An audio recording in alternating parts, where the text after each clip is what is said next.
So ngayon naman mga tropa, ayusin na natin yung bigas. Ilalagay na natin sa kotse para diretso na tayo ng Dasmariñas, Cavite. Yung bigas na yan mga tropa, ibigay yan ng company sa amin. Kung saan, yung 2 kaban na bigas, pinaghati-hati ko sa amin, sa side ng tatay ko, and then sa side ni Mrs. Para lahat merong bigas. Yun mga tropa, ito na yung huling activity natin para sa araw na to. So nagawa na natin yung bangkito, napinturahan na natin yung CR natin sa bakante. Tapos nag-deliver na tayo ng laruan, kaso meron tayo na iwang laruan. So babalik siguro tayo bukas. At ang panghuli, yung paghatid natin ng bigas sa nanay at tatay ko sa Dasmariñas, Cavite. So inaantay ko na lang yung pamilya ko, anak ko at saka asawa ko. Alam niyo naman mga babae, mababagal kumilos. And then after nun, diretso na tayo, buti na lang may sasakyan na tayo. Kasi ang pangit ng panahon mga tropa, ulan init. Pero since naka-schedule na yun ngayong araw, dahil wala na raw bigas sila tatay, syempre para makita na rin namin yung tatay at nanay ko, kasama yung mga apo nila. Para syempre maging masaya naman yung matatanda. So pupunta tayo ngayon ng Dasmariñas, Cavite kahit na medyo pagod na tayo kasi nagsimula tayo kanina ng content natin around 10 AM. So anong oras na? Magpa 5 PM na. So masaya naman ako kasi lahat ng activity na isinulat ko para sa araw na to ay nagawa natin. Which is kung hindi ko siguro sinulat yon, kundi for the content. Ewan ko kung for the content to. Pero dati ko pang iniisip yun na gawin. Nagawa kaya ako ng schedule matrix ko sa loob ng isang araw para nasusunod kasi kung nasa isip ko lang, once na nahawakan ko na yung cellphone, wala na ako nagagawa talaga. Real talk, lalo na pag nagbebenta ako ng laruan, pag nagpo-post ako, minsan hindi ko namamalayan, nakaka-4 na oras na ako. Hindi ako titigil hanggat di nalolobat yung cellphone ko. Which is pinag-aawayan namin minsan ni Mrs. kasi may mga bagay o may mga gawain na ako lang ang pwedeng gumawa. Tulad ng pagkakarpintero, pagpipintura, pag-aayos ng kung ano-ano na hindi kayang gawin ni Mrs. So minsan nagagalit na siya, sabi niya, gawin mo naman to, oo lang ako ng oo hanggang sa eto na nga, hindi ko na naman nagawa.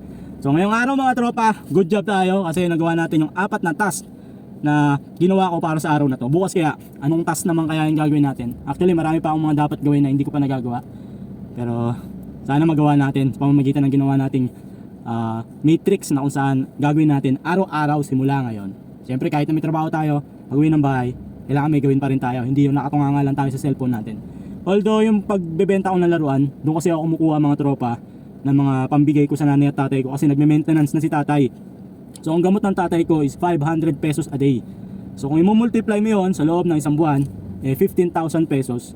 So pinagtutulong-tulungan namin yun ng kapatid ko, dalawa lang kami magkapatid. Shoutout kay Gilebo ni Lyson. Ako, kapatid ko, tsaka yung nanay ko na nagtatrabaho pa rin hanggang ngayon kahit na matanda na. Choice nila yun mga tropa, huwag nyong tingnan na masama. Kasi lagi namin sinasabi kay nanay at tatay na sa amin na lang sila. Pero sila yung pumili na malakas pa daw sila kahit na nakikita na namin na nahihirapan naman sila. Pero hindi namin mapilit, gusto namin kunin para hindi na sila magtrabaho. Pero yun yung choice nila. So naikwento ko lang mga tropa kasi baka magtaka kayo at alam ko may magtatanong tungkol doon. Pero tapos na yun, nandun na tayo. So ang gagawin na lang natin ngayon sasurpresahin natin sila. Hindi nila alam na pupunta kami ngayon kasama yung apo nila. So magugulat na lang sila sigurado. At sigurado magugulat lalo na yung nanay ko na nandun kami pag uwi niya galing sa trabaho. Tatay ko rin sigurado magugulat. Although nasabi ko na magdadala kami ng bigas pag rest day ko, pero hindi ko sinabi na rest day ko ngayon. So naantay na lang natin si Mrs. Ang dami ko na nakwento pero wala pa rin. So mamaya after 2 hours siguro ang biyahe, nandun na tayo sa Cavite.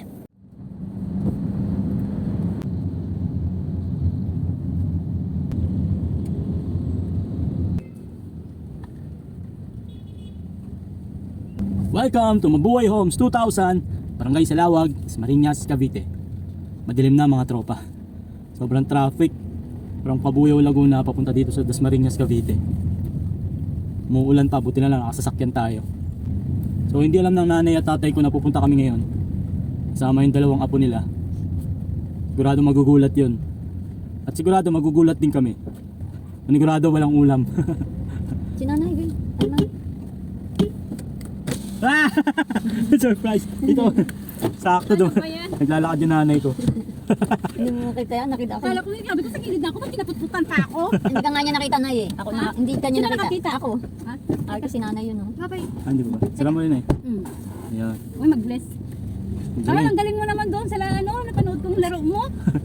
Grabe. Nagbablog tayo, sakto si nanay naglalakad. Ikaw ang surprise nga May siya. ulam tayo na, gugutom na kami. Oh, bigas mo.